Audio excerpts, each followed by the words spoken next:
భగ్గుమంటున్నాయి. కేజీకి 210 రూపాయలు. వేసవి ఎండాకాలంతో పాటు నిమ్మ ధరలు కూడా మండిపోతున్నాయి. సామాన్యుడికు నిమ్మరసం తాగాలంటేనే భయపడే పరిస్థితి. కేజీ నిమ్మకాయలు 200 రూపాయలు దాటేశాయి. వేసవి డిమాండ్లతో నిమ్మకాయలకు రెక్కలొచ్చాయి. నిన్న మొన్నటి వరకు నష్టాలతో కుంగిపోయిన రైతులకు ఇప్పుడు భారీ ఊరట లభించింది. ఏపీలో నిమ్మకు ప్రసిద్ధిగాంచిన నెల్లూరు జిల్లా గూడూరులో మొదటి రకం కాయలు రికార్డు స్థాయిలో పలికాయి. కేజీకి 210 రూపాయలకు పలుకుతున్నాయి. కేజీకి 20 నుంచి 22 కాయలు మాత్రమే వస్తాయి.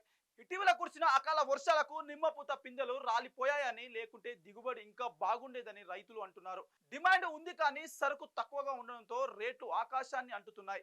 అటు తెలంగాణలో కరీంనగర్లోని నిమ్మ కేజీ 200 రూపాయలకు చేరింది. హోల్సేల్ మార్కెట్లోనే ఈ రేటు ఉంటే రిటైల్ ఒక కాయ 10 నుంచి 12 రూపాయలు పలుకుతుంది. ఎండాకాలం వచ్చిందంటే చాలు నిమ్మ ధర మండిపోవడం కామన్.